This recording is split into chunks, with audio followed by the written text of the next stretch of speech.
পটি শঙ্খ ঘোষের লেখা কবিতা বলে শোনাচ্ছি।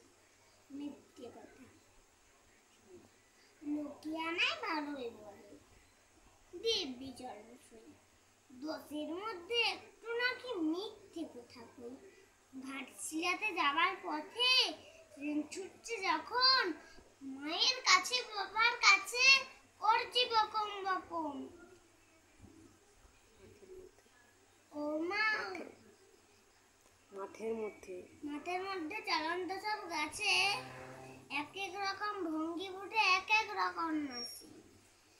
ও মা দেখো নৃত্যনাট্য, যেই বলেছি আমি মা বকে দেয়, বড্ড জমের বেড়েছে ফাজলামি। কদিন পরে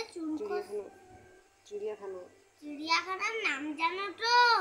আমার যে মেসর আদর করে দেখিয়েছিলেন পশুরাজের কেশর।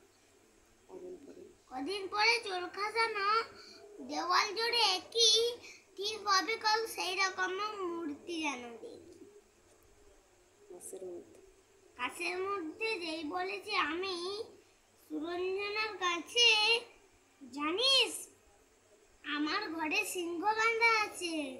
শুনতে পেয়ে দিদিমণি অমনি বলেন, শোনো এসব কথা আবার যেন না শুনি কখনো। বলি না তাই সামলে থাকি খুব, কিন্তু সেদিন হয়েছে তাকে এমনি বিয়া।